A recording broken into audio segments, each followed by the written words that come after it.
Woodstock photos kept under wraps. Discover the untold. Imagine 500,000 people gathering for 3 days of peace, love, and music.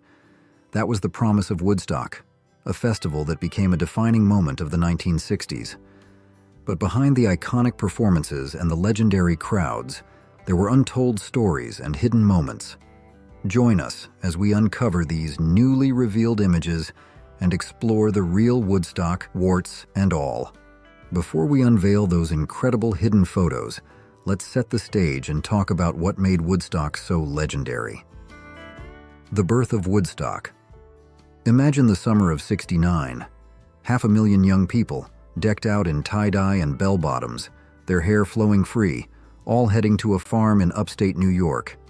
That, my friends, was the scene at Woodstock, a 3-day music festival that would shake up the world and become a legendary symbol of peace, love, and rock and roll.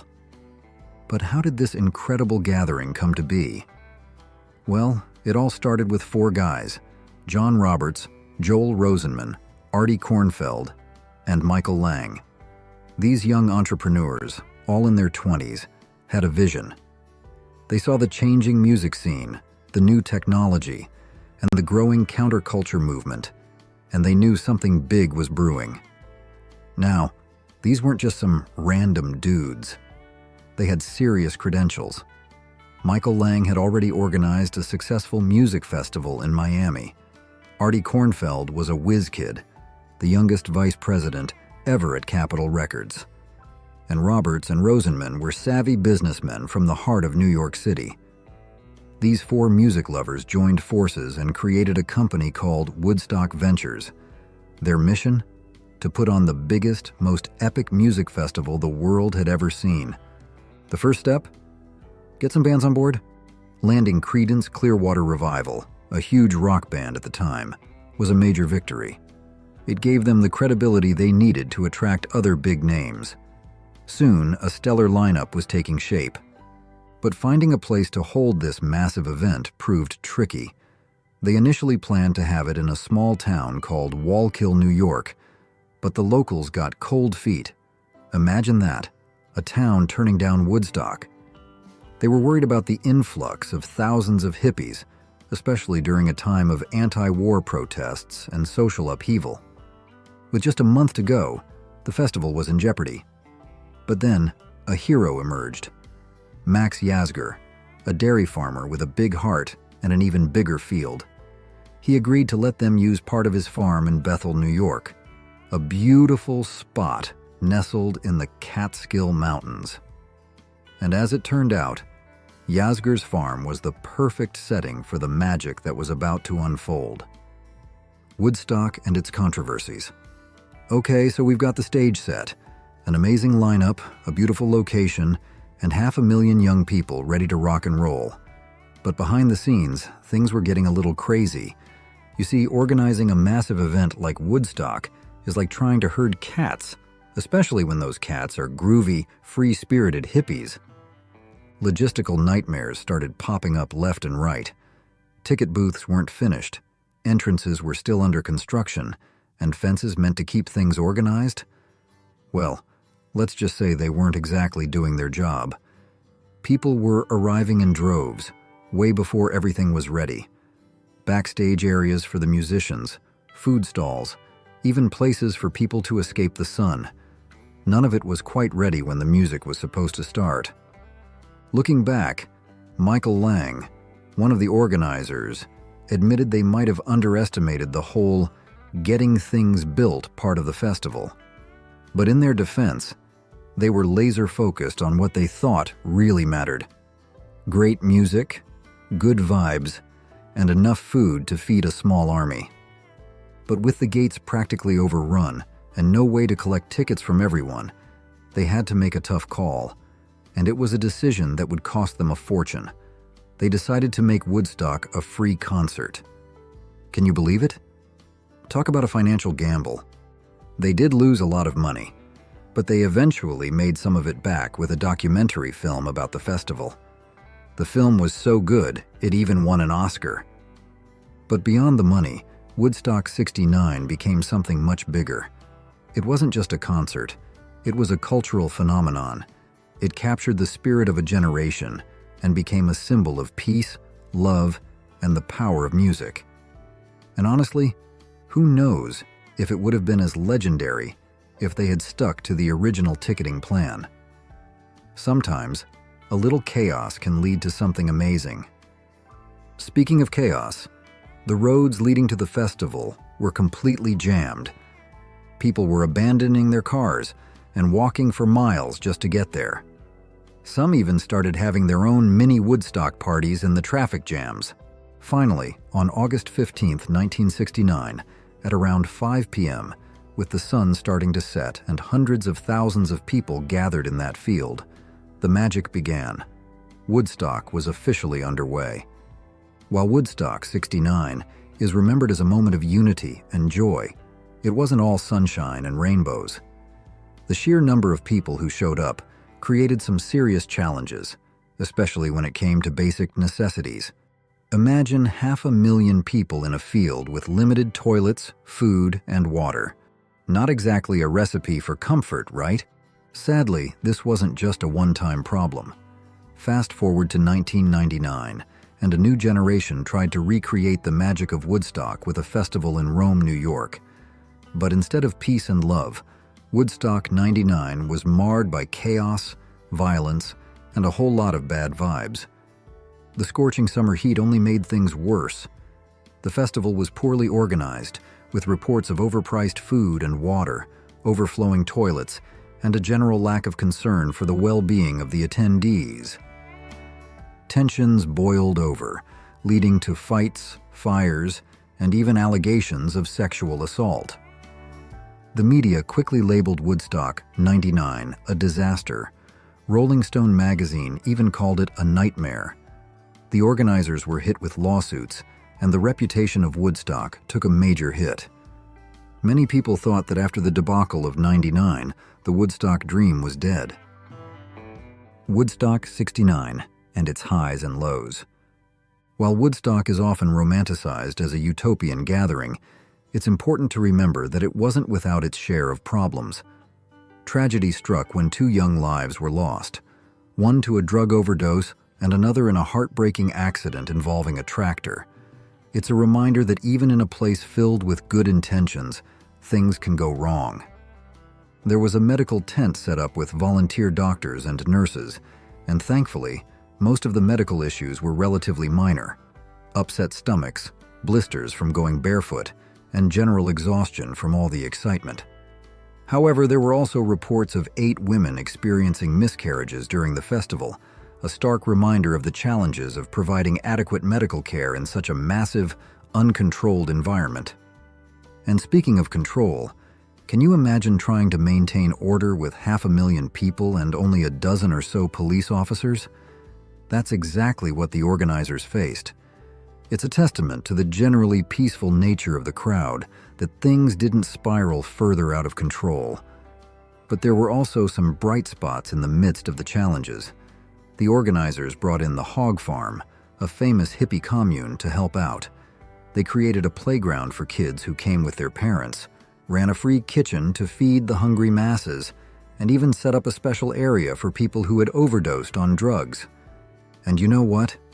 The hippies, who often faced prejudice and misunderstanding, really stepped up. Even the police were impressed. The police chief of Monticello, a town near the festival, said that despite their unconventional appearance and beliefs, the hippies were the most courageous, compassionate, and well-behaved young people he'd ever encountered in his 24 years on the force. Another officer shared a story about how hippies helped push their police car out of a traffic jam. It was a moment of connection and cooperation that challenged the stereotypes people had about the counterculture movement.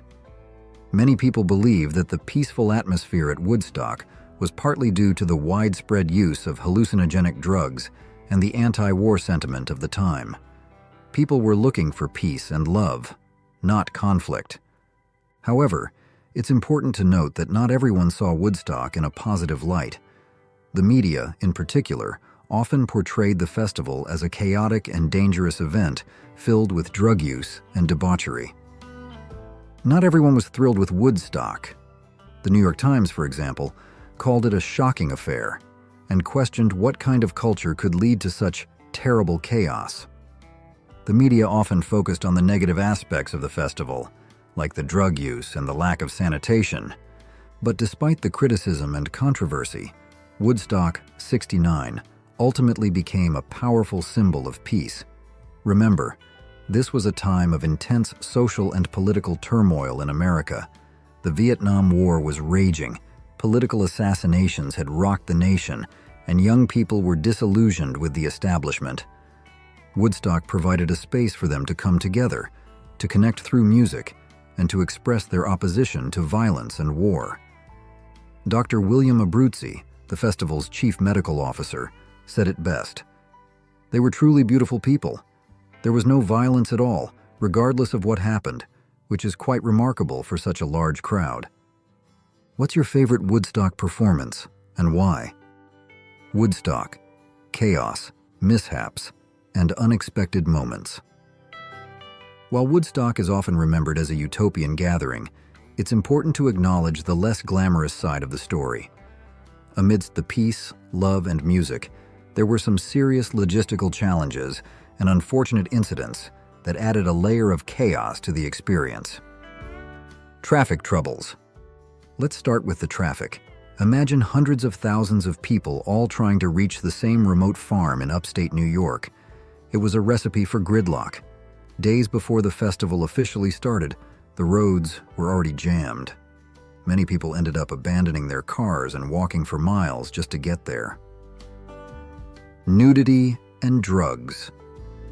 Woodstock was a celebration of freedom and self-expression, and for some, that meant shedding their clothes and embracing the natural state. Skinny dipping in the nearby pond became a popular pastime. The media, however, sensationalized the nudity and the widespread recreational drug use, fueling concerns about the counterculture movement and reinforcing negative stereotypes about the younger generation.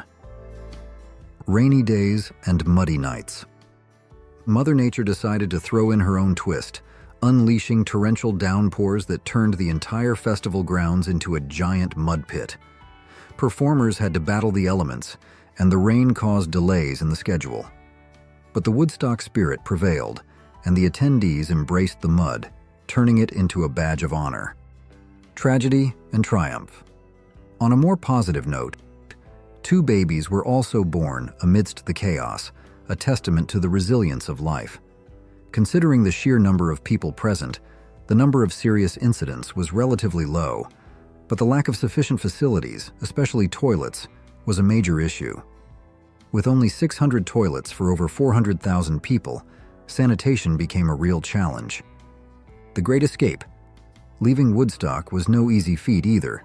The highway was clogged with departing vehicles, creating another massive traffic jam. It was a slow and arduous journey back to reality for many attendees. The aftermath.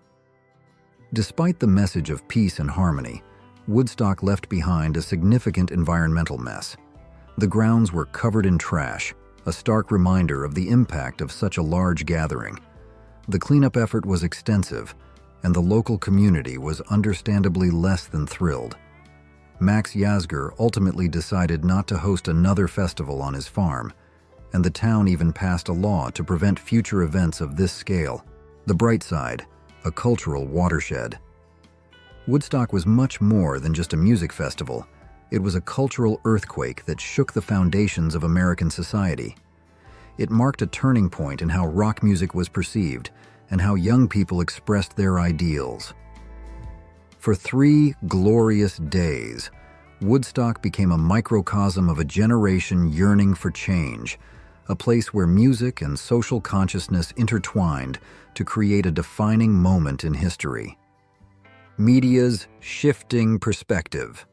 Initially, the media portrayed Woodstock as a chaotic mess, focusing on the logistical challenges and the perceived debauchery. But a new breed of journalists and editors sensed something deeper was happening. They saw a generation rejecting the norms of the past and embracing a new way of life. Their stories began to reflect this shift, capturing the spirit of unity and the profound cultural transformation that was taking place. Yoga finds a home in the West. Woodstock also played a pivotal role in introducing Eastern philosophies and practices to the West. Swami Satchidananda, a renowned spiritual teacher, conducted the opening ceremony, introducing the concept of yoga and meditation to a generation eager for new ways of thinking and being. His presence was a profound moment, setting the tone for a festival that embraced peace, mindfulness, and a connection to something larger than oneself. Woodstock's message of resilience. Faced with a shortage of facilities, the Woodstock attendees displayed incredible ingenuity and resourcefulness. They built makeshift shelters, created impromptu food stalls, and embraced the challenges with a spirit of independence and camaraderie. Spreading the word. While some newspapers painted a bleak picture of Woodstock, television news recognized the significance of the event. The extensive media coverage helped spread Woodstock's message far and wide, capturing the spirit of a cultural revolution that resonated deeply with young people across America. Capturing the magic on film. Recognizing the historical importance of Woodstock, organizer Artie Kornfeld secured a deal with Warner Brothers Studios to film the festival. A young Martin Scorsese was brought on board as one of the editors, and his team captured 120 miles of footage. The resulting documentary became a cinematic masterpiece, winning an Academy Award and further solidifying Woodstock's place in cultural history. Sadly, Scorsese and his team didn't receive the financial rewards they deserved for their groundbreaking work. Please comment 1 to let me know you'll be watching this video until the end. Woodstock, through Baron Wolman's lens. Baron Wolman, Rolling Stone magazine's first chief photographer. His photographs, unveiled after 45 years, offer a unique and intimate glimpse into the heart and soul of Woodstock. Let's now explore some of Wolman's specific photographs and the stories they tell about this iconic event. Fences and freedom. Baron Wolman's photograph of the Woodstock fences tells a compelling story about the festival's unexpected turn of events. Those fences, initially intended to contain a crowd of 50,000, became a symbol of both the organizers' underestimation and the attendees' overwhelming desire to be part of something bigger than themselves. Baron Wolman's roadside photograph captures a heartwarming moment of connection between the Woodstock attendees and the local community. It's a snapshot of a time when genuine human interaction and shared experience were valued above all else. Dancing without smiles. This particular photograph from Baron Wolman's collection offers a more nuanced perspective on the Woodstock experience. While it captures the energy and movement of the crowd, it also reveals a hint of unease and perhaps even disillusionment. This particular photograph captures a moment of peaceful coexistence between the festival-goers and the local farm animals. It's a quirky and unexpected scene, a reminder that Woodstock took place in a rural setting, far removed from the urban landscape where most of the attendees came from. Milking cows amidst the chaos.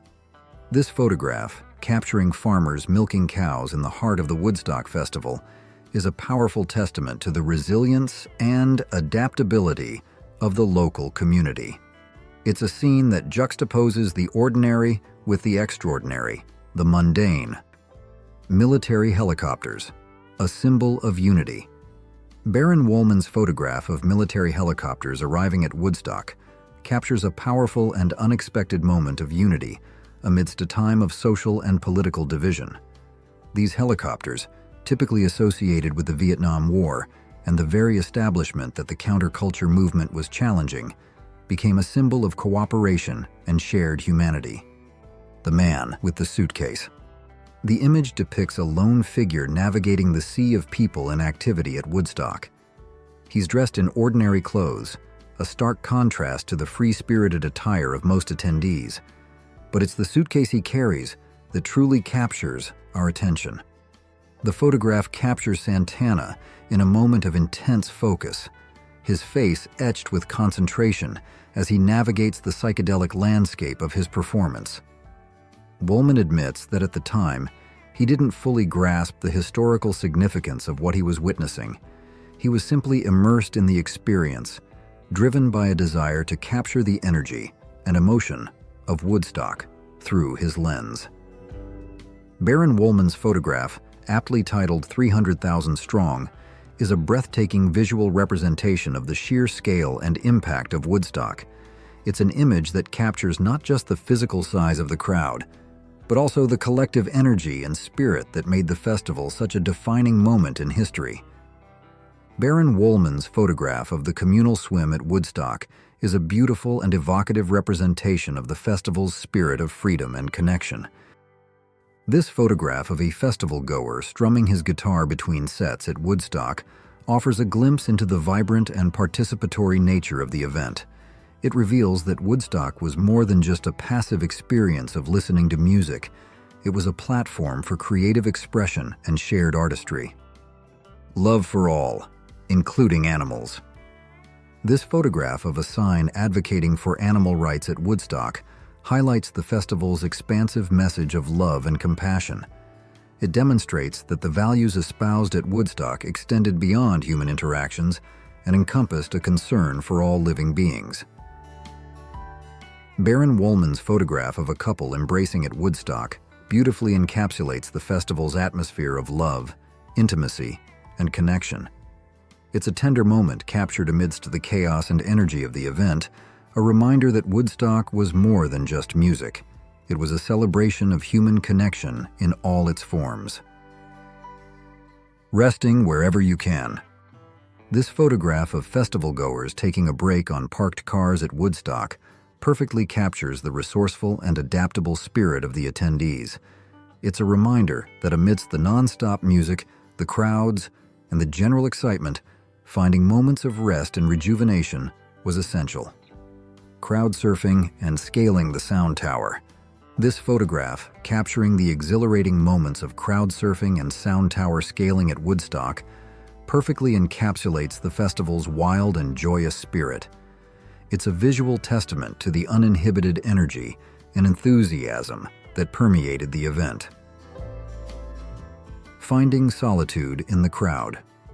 While Woodstock is often remembered for its massive crowds and communal spirit, Baron Wolman's photographs also reveal moments of quiet introspection and solitude. This image of a lone individual amidst the throngs of people captures the introspective side of the festival, reminding us that even within a massive gathering, individuals could find their own unique connection to the experience. Bill Graham's backstage retreat.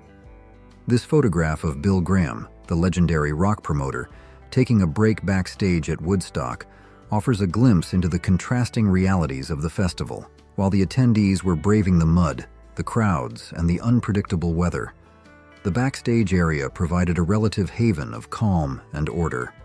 This photograph of Woodstock attendees cooling off at public taps captures a moment of simple joy and relief amidst the challenging conditions of the festival. It's a reminder that even in the midst of chaos and discomfort, people found ways to find comfort and connection through shared experiences.